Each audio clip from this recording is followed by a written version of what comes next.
Olá, esse é o podcast Mulheres Mais, Ciência Mais.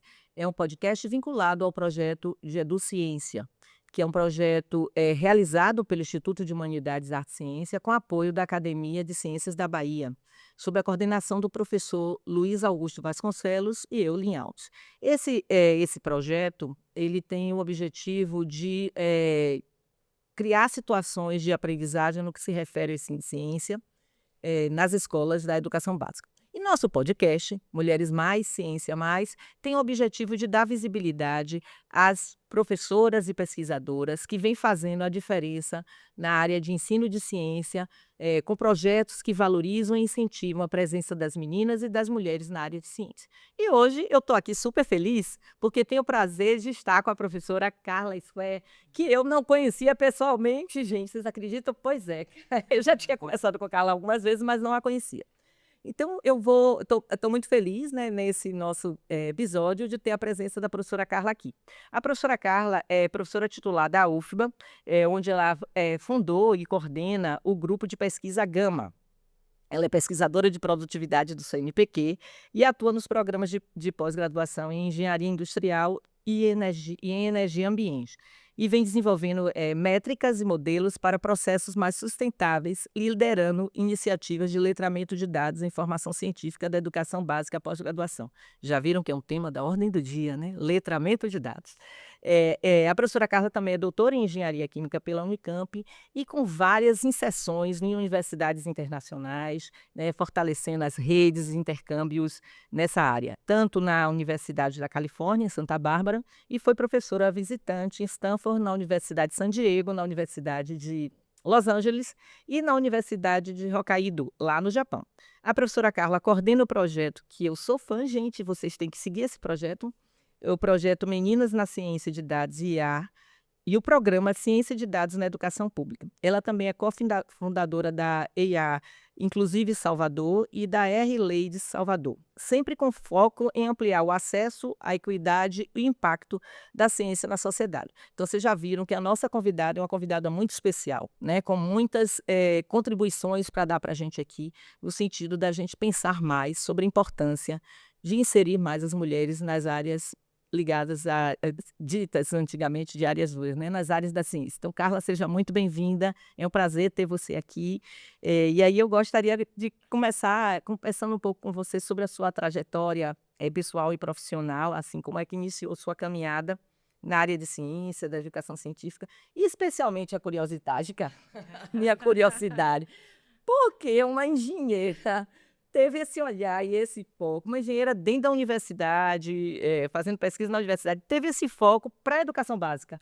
O que que startou? É uma curiosidade, assim, porque eu fico pensando, né? E aí, assim, que você falasse um pouco sobre esse processo. Sim, eu acho que é um grande prazer estar aqui com você, né, assim, eu sou também sua fã, né, eu já li seus livros, né, materiais que você publicou, então assim, e a gente se falou tantas vezes e a gente nunca teve juntas aqui, então nesse momento tão especial, então assim, mas respondendo, né, tentando responder um pouco, né, essa sua pergunta, assim, a minha trajetória inteira eu estudei em escolas públicas, né, então eu não sou aqui de Salvador, assim, eu sou da Bahia, eu sou de Maceió, então, estudei todo o ensino fundamental, básico, né, superior, pós-graduação, né, em escolas públicas, universidades públicas.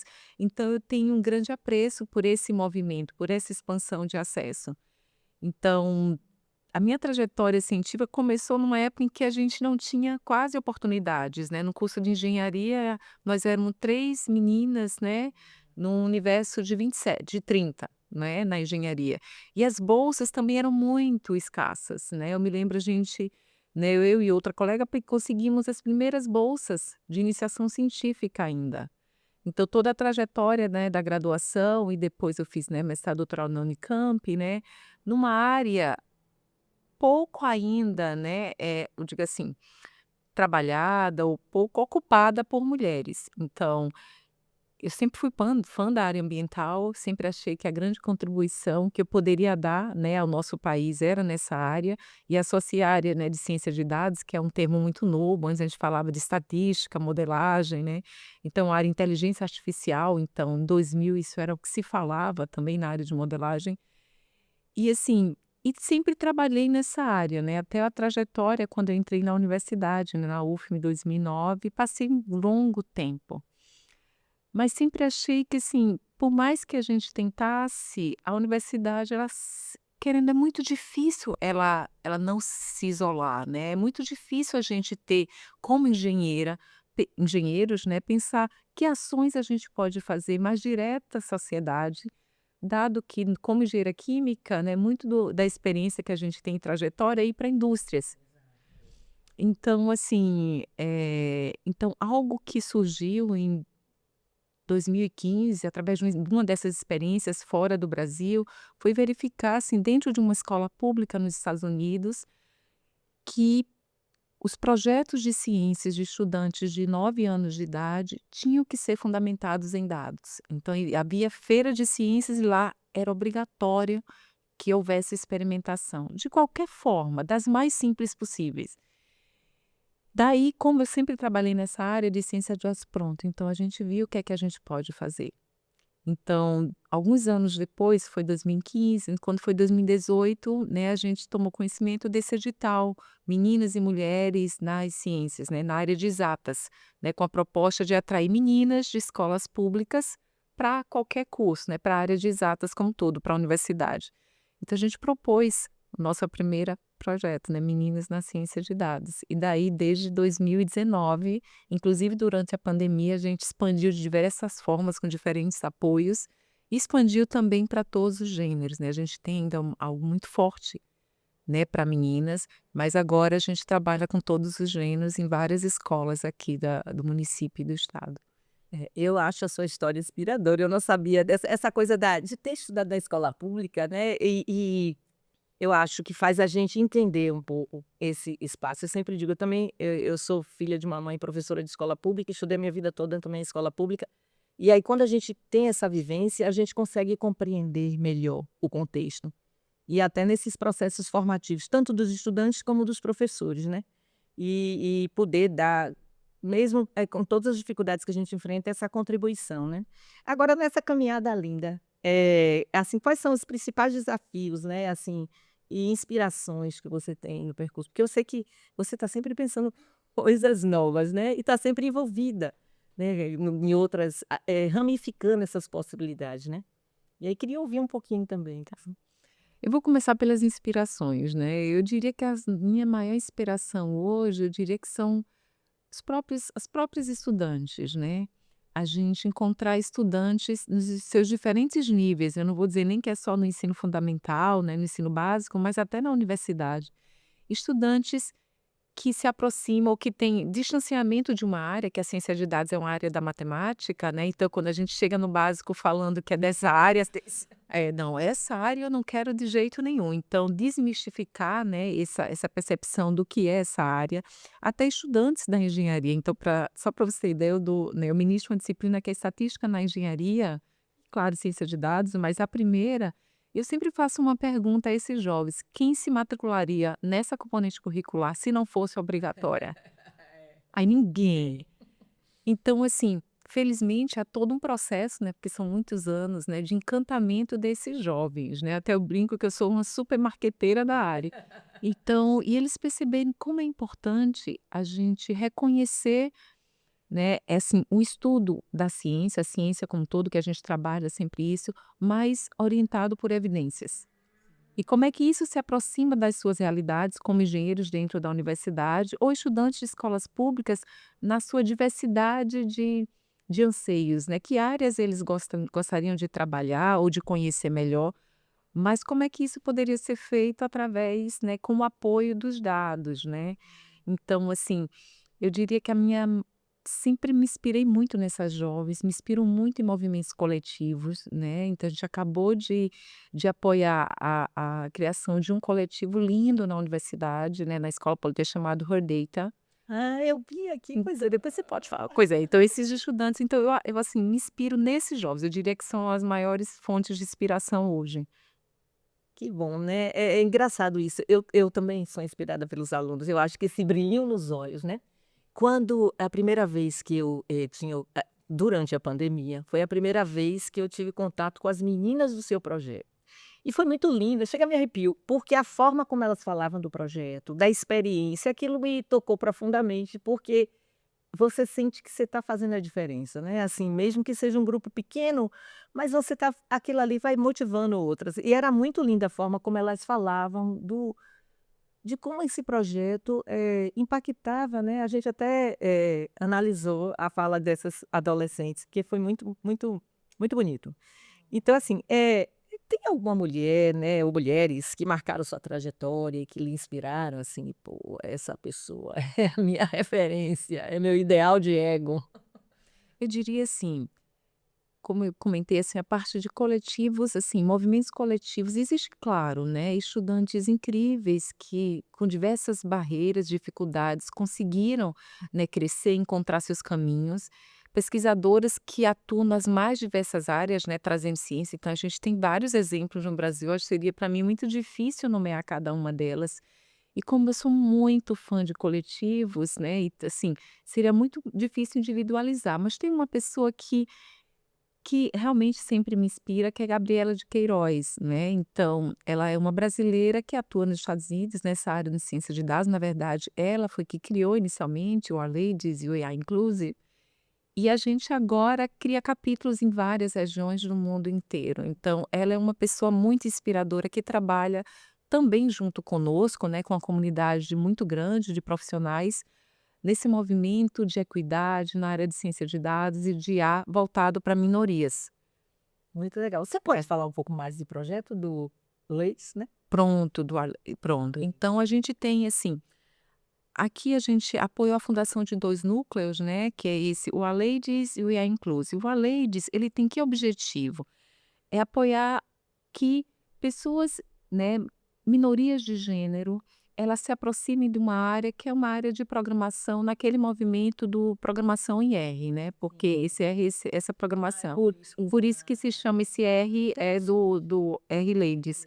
Então, a gente deu início e agora a gente, né, transferiu essa liderança e tem um grupo da estatística, do Instituto de Estatística lá da Universidade Federal da Bahia, São que aqueles lidera. cursos que eu recebo na lista UFBA, os cursos de R, né, e eu inclusive eu sinto vontade de fazer, mas nunca dá tempo. Então tá dentro dessa perspectiva aí, De ampliação. Eu não sei exatamente se é o mesmo grupo, porque é o grupo estatístico. pronto, o R, assim, vários professores da estatística UES trabalham com R. A gente fez um movimento para Python, porque dentro do universo de engenharia ele cresceu muito e da ciência de dados acabou se fortalecendo. A gente trabalha com outro, inclusive existe o PyLadies também, tem o OurLadies, tem o PyLadies.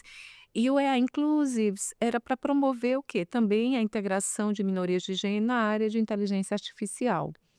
Então, assim, então a gente apoia esse movimento criando, né, assim, com palestras, com minicursos, mas E também na escola, nas escolas municipais? Ou não, só esse da é um univers público só voltado voltado para para mais universidade? pessoas mais, profissionais. Aí a gente sempre discutiu com eles o que a gente poderia fazer para um grupo mais jovem. Então, por isso surgiu o Her Data. Então, o Her Data é um novo coletivo para promover também, né, o estudo, pesquisa e aproximação, liderado por jovens da engenharia, meninas da engenharia, né, e com meninos também participando, majoritariamente meninas, mas elas atuam desde o ensino fundamental e médio, né, com o nosso apoio, né, do nosso grupo de pesquisa, dos nossos projetos, mas inicialmente, até a universidade. Então, assim, são jovens que ainda estão, é um grupo muito novo, criou, assim, acho que eu vou dizer que é uma super novidade, né, e tudo, que eu acho que há um mês, né, então, e a gente está apoiando esse crescimento aí para essas meninas. Muito legal, porque aí você dá empoderamento, autonomia, né, e além de motivar, valorizar, né, essas mulheres, essas meninas, né. Aproveitando o tema inteligência artificial, como é que você está vendo, porque eu sei que você também está trabalhando com isso dentro da rede pública, não é? Aí queria saber um pouco, como é que você está vendo essa discussão e essa mediação, né, da inteligência artificial, tanto no nosso cenário da universidade, quanto pensando na escola pública. Como é que você tem pensado isso? Eu sei que você está dentro dessa discussão aí também. Eu sou uma pessoa muito fã da tecnologia, né, sempre, claro, ela traz, né, grandes desafios sempre, né, de inclusão, de equidade, né, de aproximação também, porque às vezes o que eu chamo assim, esse encantamento pela tecnologia depende também da percepção que você pode ocupar aquele espaço. Então a gente às vezes é difícil, né, mudar um pouco, né, dar esse primeiro passo de aproximação. Mas o que a gente tem feito, né, a gente tem começado a estudar, né, a questão de IA com a perspectiva do poder da pergunta, da psicologia da pergunta. Então, a gente tem alguns pesquisadores no grupo que trabalham com temas ligados à justiça e inovação social, com o projeto Justiça e Inovação Social na área de educação, em escolas, em comunidades. E dentro dessa perspectiva de educação, era assim, como é que, por exemplo, dentro das disciplinas que eu ministro, das componentes que eu ministro, utilize as ferramentas, mas critique. Sim, Esteja preparado. Como é que a gente prepara nossos jovens para serem críticos, onde eles consigam perceber que aquela resposta ela pode não estar completa. Eu preciso talvez perguntar de diferentes formas para saber se aquela resposta ela tem algum fundamento ou não. Então eu acredito, sempre acreditei assim, tanto inclusive a ciência de dados que a gente tem proposto, não é para professores ou profissionais que trabalham na área de exatas, né? A nossa atuação é para todas as áreas. A gente já fez, né, projetos lindos e atuações lindas, inclusive utilizando a dança, inclusive utilizando a arte para discutir conceitos da área. Então, assim, dentro de todas essas áreas, como é que a gente traz, né? Como é que a gente fortalece o nosso jovem de diferentes, né, assim, níveis de escolaridade, né, até inclusive mestrandos e doutorandos, para poderem ser atores críticos do uso dessa tecnologia. Agora eu vou dar até um exemplo, né, de uma nossa estudante nessa área, né. Ela participou agora do último evento, né, científico da universidade que a gente teve apresentando um IC Júnior, sim. de uma das nossas escolas, e foi perguntado justamente a ela o que é que ela achava de IA. E nessa questão, ela chegou a responder algo que eu achei incrível, até a gente disse, né, como foi que ela chegou a essa resposta? Ela fez: "Olha, na minha escola, os meninos aceitam muito mais a resposta direto que vem da IA. As meninas não, as meninas são muito mais críticas. Então, quando chega uma resposta, a gente fica pensando se está certo ou está errado". Poxa. E eu fiquei pensando, ela do ensino médio, né? Como é que ela tem essa percepção diferenciada de uso da tecnologia por diferentes gêneros, né? Eu não estou dizendo que está certo ou está errado, mas ela começa a discutir, ou pelo menos ter essa Vários percepção. questionamentos, indagar, né, isso é muito legal, porque esse é o massa desse, imagino, dentre outras coisas do seu projeto, é exatamente essa postura investigativa, né, de questionar. Eu acho que, eu pude perceber quando eu escutei as meninas, essa formação, né, de que não nada é exatamente como eu estou vendo, né, então eu tenho que questionar. Muito legal, muito interessante. Agora assim, eu queria que você falasse um pouco mais, do projeto das meninas na ciência de dados, assim, como é que ele chega na escola e como é que ele acontece? E se vocês têm, por exemplo, alguns dados que já, eh, evidenciam, usando a palavra, né, que de alguma forma isso reflete no processo de aprendizagem delas da escola. Se tem, porque esse dado é sempre complexo, né, não dá para a gente trabalhar, responder: "Eu sei", até porque é uma coisa meio longitudinal, mas assim, o que que já tem de, né, de insight, de Pois é, a gente, né, a gente trabalha desde 2019, então são mais de 6 anos, né, dentro das escolas, e eu vou dizer assim, mesmo tendo sido, né, estudante de escola pública, né, a gente, né, quando a gente começou já com 5 escolas, e percebeu que as escolas são completamente, né, é um mundo muito particular, tanto o público é diferente como as atuações.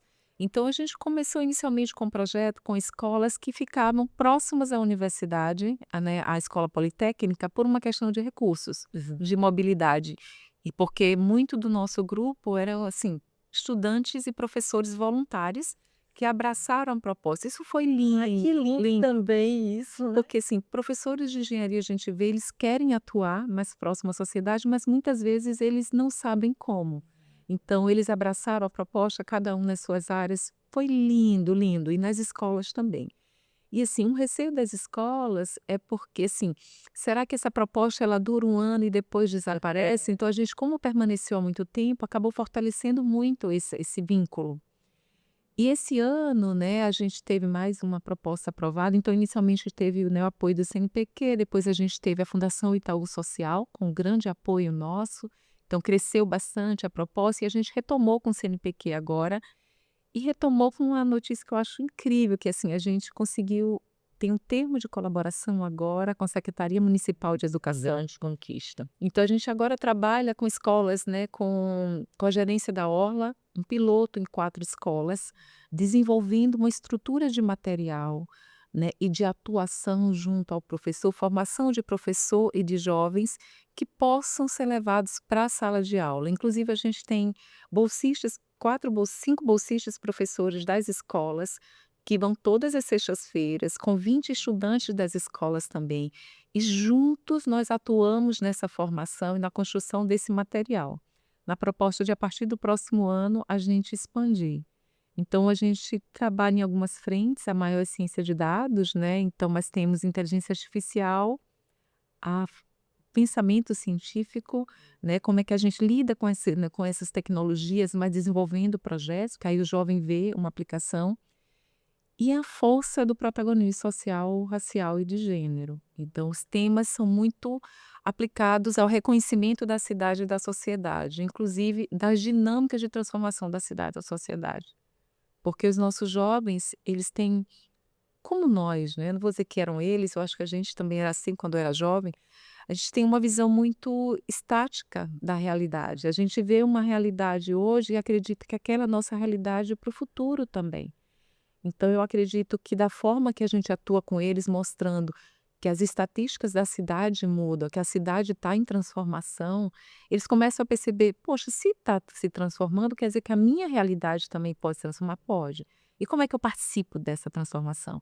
Então, a gente acaba linkando essa percepção com uma ação também mais protagonista, ele começa a se perceber dentro dessa transformação e percebendo realidades que antes ele achava comum dentro da sua comunidade ou das suas escolas, e fazer assim, ter uma percepção mais crítica, que é possível ser diferente, que existe uma realidade diferente, que não é aquela que eu vejo, né, diretamente, né, que eu tenho contato direto. Então a gente atua com estudantes, né, dessas escolas, hoje eu digo que é fundamental, nossa turma é fundamental 2. Temos estudantes de graduação da universidade, que atuam de engenheiros, então se formando e se aproximando de uma área social, né, percebendo de forma diferente como atuar. Estudantes de mestrado, doutorado e uma pós-doutoranda, nesse grupo dessa nova iniciativa. E vários professores como você, né, Lin? Então, você e vários professores que aceitam o nosso convite de discutir, de participar de propostas para conseguir recursos. Às vezes a gente não consegue conectar todos, né, são momentos diferentes, mas a gente tem um grande número de pessoas aqui no Brasil e fora do Brasil também, que colaboram de diferentes formas. Isso é legal, né, porque essa rede é importante, né, uma rede. E o legal que você falou, né, esse processo que vai sendo vivenciado pelos estudantes e também pelos professores de compreender essas mudanças sociais como algo dinâmico, né, e essa relação tecnologia, sociedade, cultura, isso tudo, mexendo com a vida deles, né, muito legal. Eu fui aluna da rede municipal, né. Minha mãe era professora da rede municipal, eu fui professora da rede municipal 20 anos. Então conheço um pouco essa realidade e acho, assim, é por isso que eu acho tão importante esse seu projeto, sabe, porque, e o que eu acho mais importante é essa coisa da continuidade, Carla. Claro que eu sei que a gente precisa desses recursos, né, captar essas agências de fomento e que sempre é um grande desafio para a gente pesquisador, né. Mas essa coisa da possibilidade da continuidade é fundamental, né, para que a gente possa ver realmente, digamos assim, as contribuições da formação daqueles meninos e desses meninos entrando na universidade, né, que é de saber que é possível também estar ali, essa relação com a universidade e a escola pública é fundamental, né. Eu fico muito apaixonada. Agora, assim, tem alguma experiência marcante, né, você já falou de tanta coisa, eu fico imaginando que você deve ter uma caixa de experiências, mas houve alguma experiência marcante, o resultado que te emocionou, assim, ou fez você repensar o seu trabalho, tipo, startou assim? Eu diria assim, eu tenho algumas experiências que eu adoraria, né, que, assim, vou resumir algumas experiências que às vezes elas acabam sendo de alguns grupos, né. A gente tem estudantes, por exemplo, de engenharia com uma visão muito de mercado, de formação técnica, não é? Estudantes que hoje atuam em grandes lideranças nacionais, né? Eu digo aqui regionais e nacionais dentro de empresas ou de indústrias, eles mudarem essa trajetória, esse pensamento muito técnico para um pensamento mais social. Então hoje eles retornam e eles perguntam: "O que é que você está precisando, né? Quer que eu volte para conversar, né, para dizer o que há de mais novo no mercado?". Então, assim, iniciativas que eles percebem que têm associação conosco, aí eles trazem. Então a gente tem um núcleo grande e o relato deles, né, sempre como uma trajetória num pensamento de ciência voltado para, eita, desculpa, engasguei.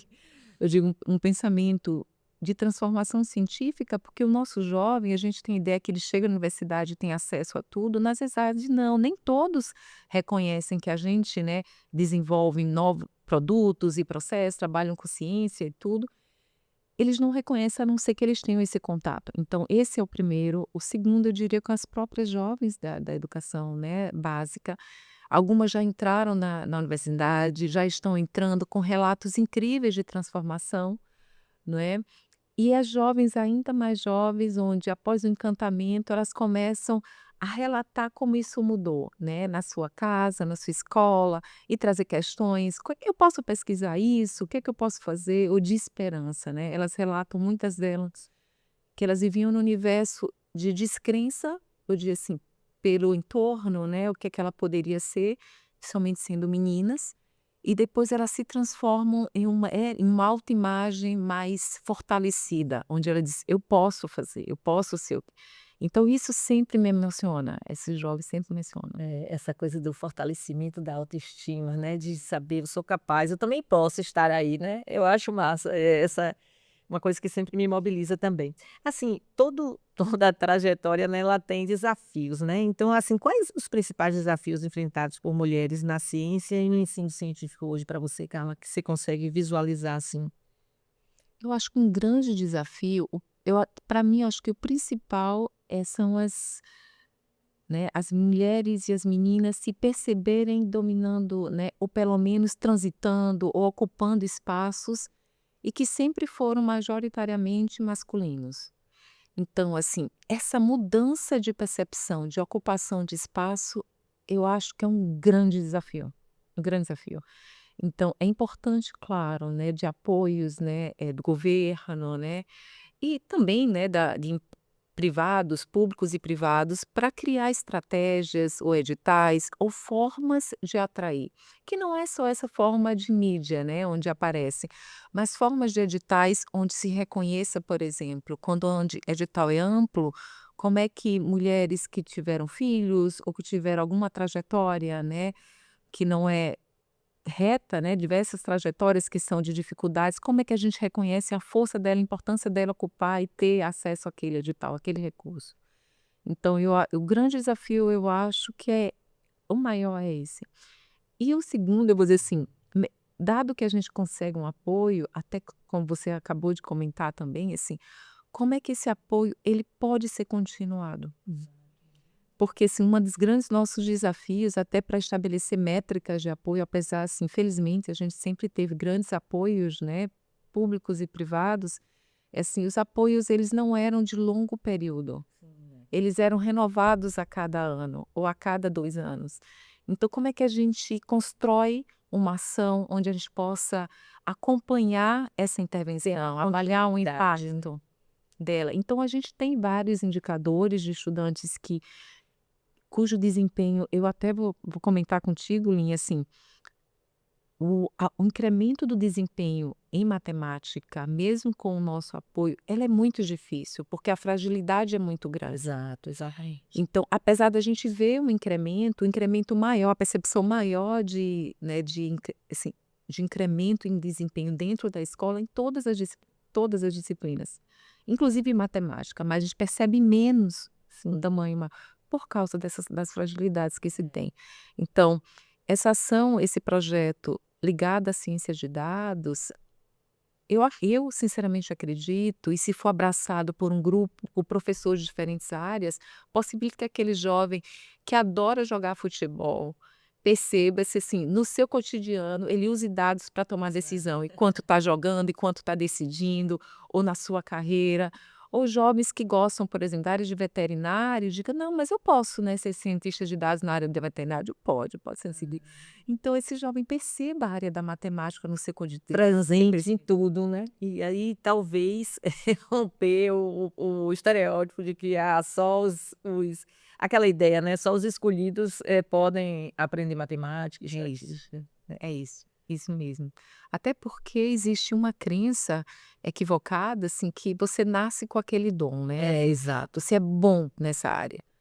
A gente acredita tem estudantes que têm facilidade por diferentes razões, né, e tudo, mas tem estudantes que, dependendo da abordagem, se fortalecem da mesma forma. Então, como é que a gente cria abordagens e ferramentas, que eu acho que é uma das grandes ações suas também, né? Criar ferramentas onde estudantes se percebam em áreas, às vezes, que eles não se percebiam, né? Exatamente. É grandes desafios, né.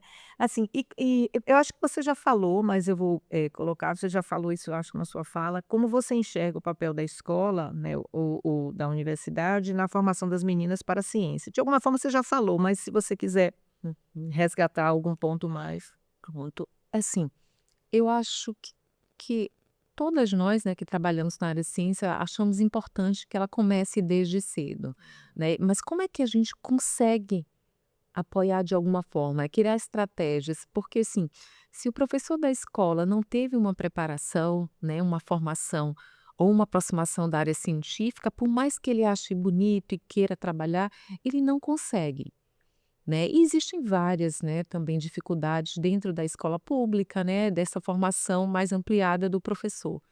Então, assim, o que a gente iniciou a iniciativa, né, que a gente chama ciência, né, engenharia, ciência, ética e justiça social, eu acho que até compartilhei contigo, assim, bem no passado, que é o seguinte, como é que a gente cria estratégias de atuação ou programas ou projetos na universidade, onde esses jovens se preparem na universidade e possam atuar colaborativamente com estudantes da escola pública, da escola do ensino básico e em suas comunidades.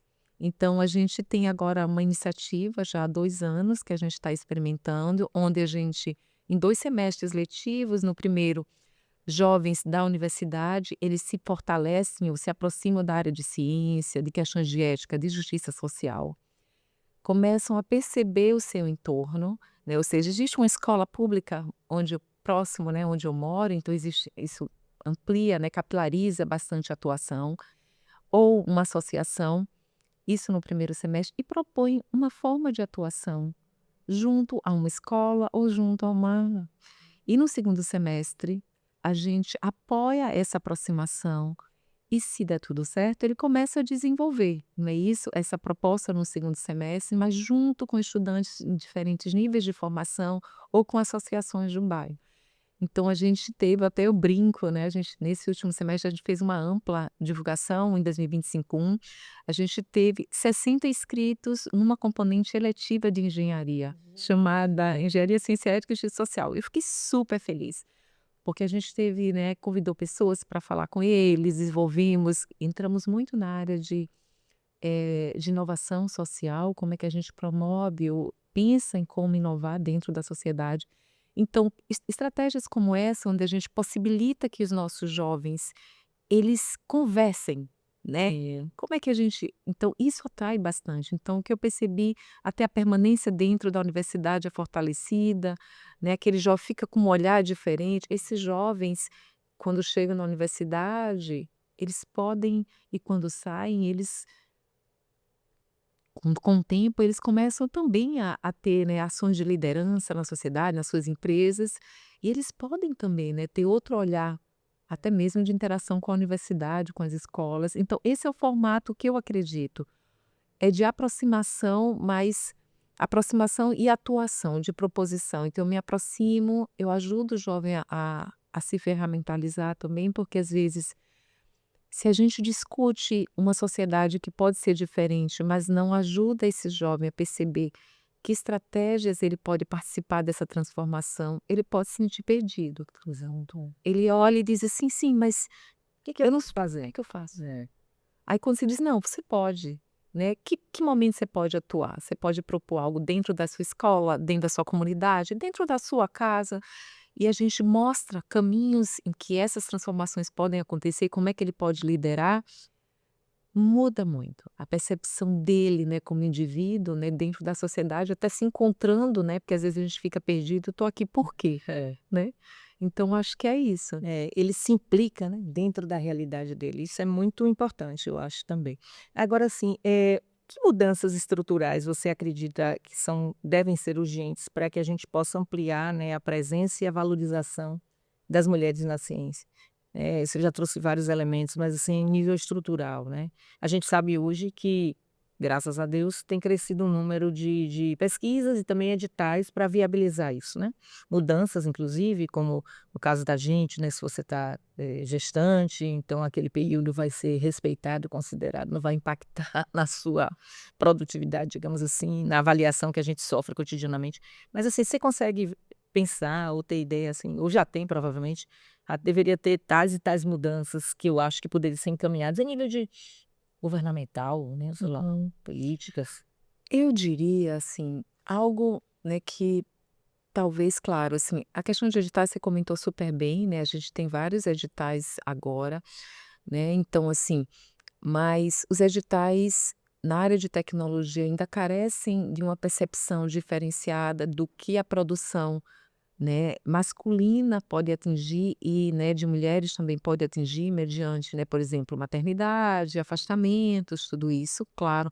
Existem muitos editais ainda que não consideram, mas algo que eu acho que pode ser transformador e que eu acredito, Lin, sinceramente, é termos editais voltados, mais editais voltados para programas que conectam pesquisa, ensino e extensão. Sim.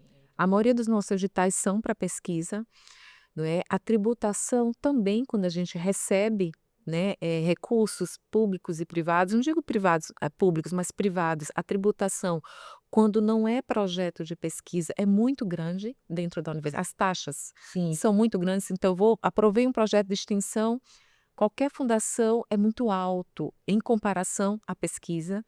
Então, assim, talvez por uma falta de percepção de que a extensão, muitas no passado era vista como consultoria. É, Então eu dou uma por isso talvez essa taxação. Então eu dou uma consultoria, eu recebo uma parte com a universidade. Mas quando a extensão não é consultoria, exato. quando a extensão é desenvolvimento, ela conecta ensino, por exemplo, as nossas ações, É, né, as nossas, eu digo assim, exato, é. elas unem ensino, pesquisa e extensão. Exatamente. Então, como é que a gente promove, assim, consegue fortalecer, aumenta o número de editais na área de extensão e o número de editais na área de ensino? Que isso ainda são muito poucos. Então, como é que a gente fortalece estratégias de ensino, metodologias novas de ensino, de abordagens, de conexão, desenvolvimento de projetos em diferentes níveis? Então, o que, na minha opinião, carece é isso, é essa percepção de equivalência. A pesquisa é muito importante, né? E a extensão é muito importante, o ensino é importante, os Exato. 3 eixos. Então, a gente precisa ter editais nesses 2 outros eixos ou em eixos que conectem os 3. É engraçado, né, porque teoricamente é o tripé da universidade, né, então você tem que criar, estratégia. Eu concordo com você. Com exceção, das bolsas de DT, de desenvolvimento tecnológico e extensão, que eles botam aquele ganchinho para extensão, que muitas vezes, inclusive, Carla, que a gente percebe, que eu fui da Câmara, é que uma incompreensão do que é extensão, né. E como talvez isso, precisa dentro da própria universidade. Você vê agora a luta que está sendo para o processo de curricularização das extensões, né. Então, assim, dessa parte de extensão, que a gente não as atividades extensionistas, né, às vezes não tem muita clareza. Então eu concordo também, acho que isso a gente sofre, com isso na hora que você vai, buscar recursos e até articular isso dentro da universidade, né, porque é sempre visto como uma coisa de menor valor, né. Então, por exemplo, eu percebo, a UNEB ela tem uma prática muito a história da UNEB era muito extensionista, né, aí muito, muito, muito. Aí foi mudando, a gente foi mudando, né, todo mundo aí você tem a pesquisa, tem o ensino e tem a extensão, mas ela tinha muito essa força, assim. Já na UFBA eu percebo o contrário, né, a pesquisa é sempre o nirvana, né, então assim, quem está na extensão é sempre ah, né, então eu acho concordo, talvez seja muito importante repensar isso aí mesmo. Bem, infelizmente a gente está chegando ao fim do nosso, episódio, né, mas, eu tenho umas perguntinhas ainda. Então Carla, que conselhos você daria para as meninas e mulheres que desejam seguir as áreas científicas? Eh, eu diria, assim, que é importante a gente, assim, se perceber em áreas que a gente não se percebe, não ter medo, não ter medo de ocupar, não ter medo de errar, até porque na ciência é muito importante o erro, na estatística é muito importante, na ciência de dados, mas na ciência como um todo, na matemática ele é muito importante, né. Então, assim, esse medo de ocupar um espaço em que tem pouca representatividade. Mas além disso, né, assim, é encontrar uma paixão, né. O que é que eu gosto de fazer? E dentro daquela área, como é que a ciência ela atua, né? A gente tem exemplos de jovens, assim, porque quando, né, estudantes são muito jovens, a ciência é vista muito mais em laboratório, né, em computadores ou robótica. Estereótipos mesmo. É, e a gente vê jovens, depois de uma atuação mais ampla, trazer questões, né, a gente fez uma pergunta linda, a gente tem uma entrevista linda publicada que perguntou aos jovens o que eles fariam se fossem cientistas. E Lin, se você visse a resposta, a grande maioria lidando com questões de fragilidade emocional, né, de fragilidade psicológica dentro de suas comunidades. Então a gente vê assim, o jovem que tem uma compreensão da ciência muito mais ampliada, que a ciência pode atuar em qualquer área para, eu não digo só para resolver problemas, mas para a gente entender melhor situações e oportunidades. Então, se a gente conseguisse, né, promover nesses jovens essa percepção mais ampla da ciência e, mais importante, que a gente pode errar e que a ciência muda, como você disse, ela é transiente, ela muda a dinâmica. Então, ele reconheceu, olha, mas se a ciência disse isso hoje, ano que vem disse diferente, diferente porque ela cresce, ela muda, ela descobre algo novo. Então, essa percepção do dinamismo da ciência é muito importante, eu diria. Muito legal. Então, Carla, que sonhos ou projetos você ainda gostaria de realizar, né? Porque você é super dinâmica, sempre está fazendo coisas, inventando coisas. Tem assim algum projeto que está lá no cantinho, pensando em maturação? Eu vou dizer assim que um sonho meu, assim, a gente tem atuado, né, eu digo, nessa alfabetização de dados, nesse letramento em dados para os jovens, mas um sonho é que ele pudesse ser ampliado, né. A gente trabalha com pilotos, trabalhou com várias, né, escolas, ele é conhecido, né, como se assim, várias regiões do Brasil e fora do Brasil, mas como é que ele pode ser institucionalizado? Como é que a gente e mais ainda, como é que a gente aproxima professores dessa área? Então o sonho seria a aproximação ampla de professores a essa área e depois, né, em sequência dos jovens, para que eles pudessem se fortalecer. Eu acho muito importante esse fortalecimento, né, essa percepção de como dados, como a dinâmica da cidade, por exemplo, pode ser percebida através de evidências. Então, essa forma de aprendizado muito mais próximo ao estudante, à sua localidade. Não vou dizer que os professores já não fazem isso, eles fazem, utilizando diferentes estratégias.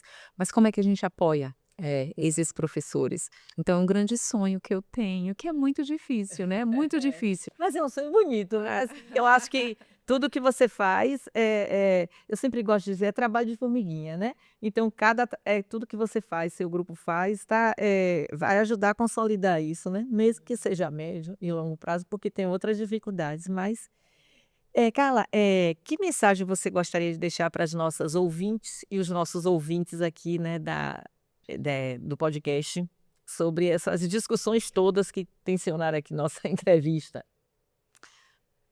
Eu diria que sim. Primeiro que é importante ter esperança, né?